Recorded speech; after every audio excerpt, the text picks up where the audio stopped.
Yeah, I think we're just we have great composure in the games. Our starts haven't been great, haven't been what we wanted, but it just seems like as the game goes on, we're getting better and better, and I think that contributes to our composure and our just willingness to keep playing the same way and not trying to change our game. On the right side, third row. Yeah, Anton, just can you walk us through your goal and just what that did for you guys momentum-wise, be able to break the game, to break the tie with about 10 minutes left? Yeah, that was huge. We had some good chances in the third, and we were playing really good. Felt like we just had chances after chances, and just kept grinding and trusted that we're gonna get the chance and the goal. And when we got it, we really just tried to stay on top of them and keep the lead. Right side, first row. Anton, similarly, what changed for your line in the third period? Because I think it was 3 shifts in a row where you had the one that was behind, between your legs. Then Itu did, and then you scored. I'm pretty sure it was 3 shifts in a row. What changed that gave you guys so many chances? I don't really know.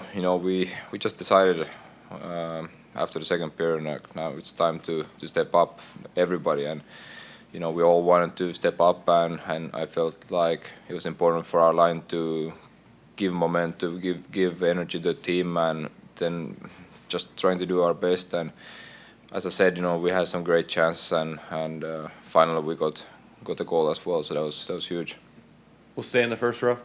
Sam, you guys, obviously it was all last year you lose in the final. It feels like a long way to get back. Now you're 1 game away from that. What's that feeling, and what's the approach to it, I guess, now that you're 1 win from getting back there? I don't think we've thought about it at all. I think our approach is 1 game at a time. We got business to take care of still, and we're all we're thinking about is game 6 at home. So that's our entire focus is on that game right now. Left side, third row. Sam, how much does last year's playoff run help you go through this year's playoff run here? I think it helps a lot. Just to know the grind and how hard it is, how much it takes to have success, to make it this far. It takes a lot, and I think we learned a lot last year. We made some mistakes, and we've just grown as a group, and I think we've seen even more leadership from the entire group, younger guys, older guys, and it's pretty cool to see all the guys stepping up and leading in different ways. But it's been great for our group. Take a few more for the guys on the right side, fourth row.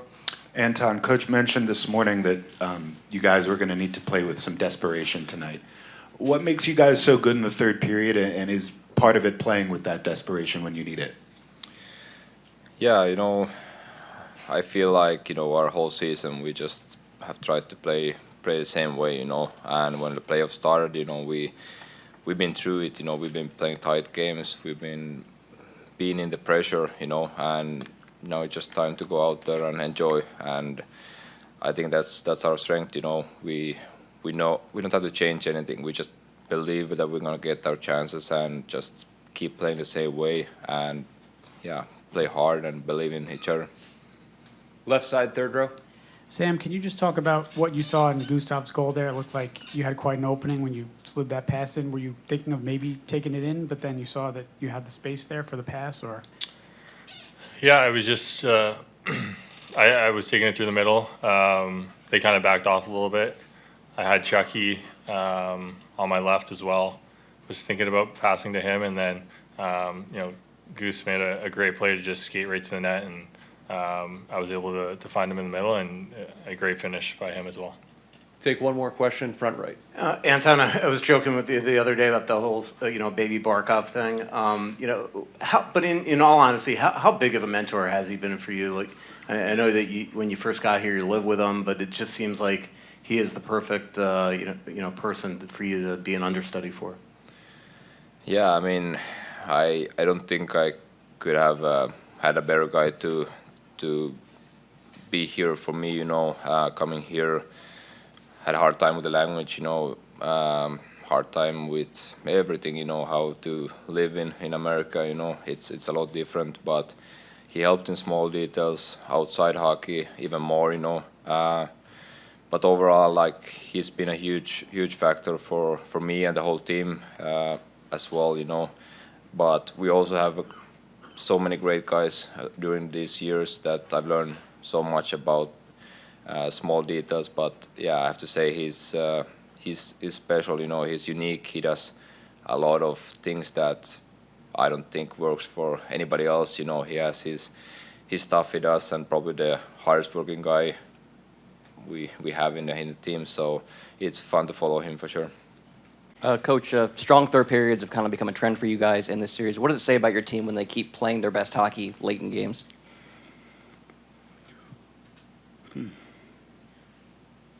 Well, I think we have a good understanding of the style of hockey that we'd like to play. And I almost thought it took the third period to get there. I found it to be an unusual game. Like in the first period, it looked like if you could just get a handle on the darn thing, you were going to get lots, right? We had 2 2-on-1s. We're in alone. I think in the game, I think it's probably 5 times we're in alone. But we just couldn't get a handle on some of the good offense. And then I thought our game got very simple in the third period, and that was the key to it. Not trying to break the game open, not trying for the killer play. You just grind. And then eventually you'll get a partial rush. Vladimir Tarasenko is a big part of that goal, right? The mid-lane drive. So it was as the emotion increases in the series, and they all do, the closer you get to the end of them, every play, right? It's every single play, every small play. We had 20 shot blocks tonight. That might be the story for me. They had more zone time than they've had, I think, previously. I don't know, maybe game 2 would be different, but when you're in your end, you're going to have to block shots, and we did get some great blocks. Right side, third row. Paul, you guys, according to the stat sheet, had just one giveaway tonight. Is that something that you... That is awesome. Is that something Just don't tell me Bobrovsky had it. No. Do you want to know who it was? Yeah, who was it? Eki. Oh, he's out. Is that something that you guys talked about? Or, I mean, you were surprised by it, so I don't know if... No, you know what, and to be fair, I don't follow the qualification of what a giveaway is. There were so many puck battles on the walls that I thought we had control of the puck that we didn't make a play, and it's into their feet, and then they get possession of it. I would count that as a giveaway. I think the change of possession, it's either forced or it's not in some ways. What am I trying to say? I think there's a hell of a lot more giveaways in that game for 2 coaches, and Ekblad's out. Front right, Mike. Yeah, like hits, they need to start auditing the giveaways. Yeah. Right. Can you bet? No, I'm not going to ask that question. Go ahead. The Lundell line, it felt like the first 2 periods they were not getting a lot of traction, and then it totally changed in the third, 3 shifts in a row where they really were going and going and going. And the other thing I was thinking about when Lundell scored and had the between the legs shot is the quote you gave the other day about how sometimes he'll put his eyebrow up and think. Yeah. I got a little action here. Yeah, exactly. I mean, is that part of what you're seeing with him? But I want to encourage that, right? You don't want. He has, and his history, he played with men in the Finnish Elite League. He put up numbers. Like the guy can do some things offensively. I'm just happy for him to go in, because he's just one of those guys that I don't spend a lot of time talking about. He's had a bunch of chances, and I know the skills there because he's in the 2-hole on our shootouts, but he's lights out. So it's there.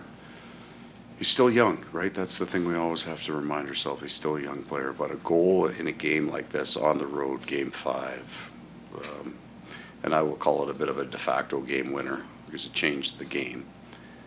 Good for him, I'm happy for him. I think, and somebody asked me a question about Vladimir Tarasenko, about him not scoring. Okay, fair enough.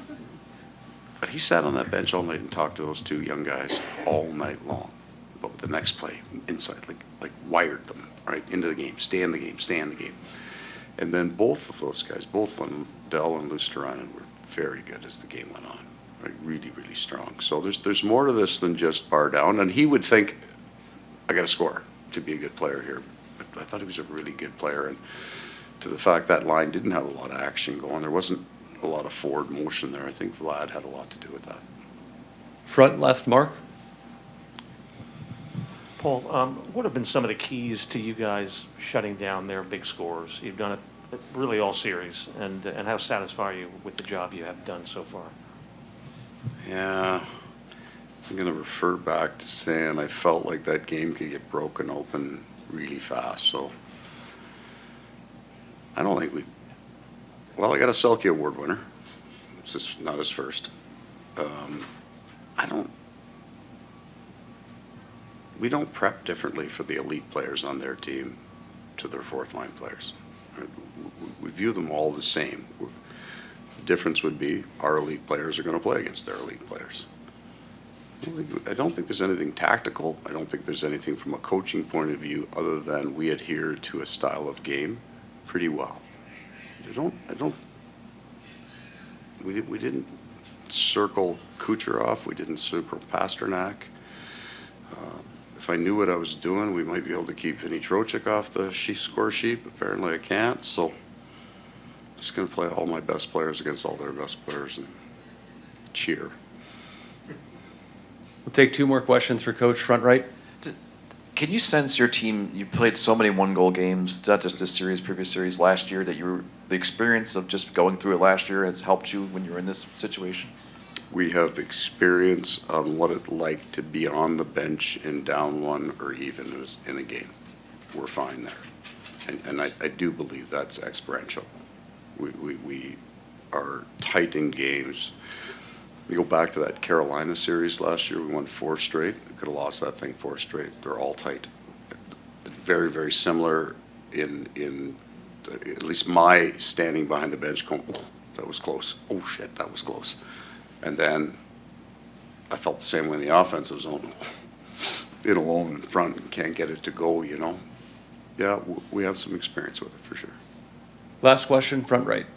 Coach, you spoke so eloquently about the growth Thank you. contribution of Gustav Forsling and Anton Lundell this week. What did it mean to see those two players get the tying goal and the go-ahead goal tonight?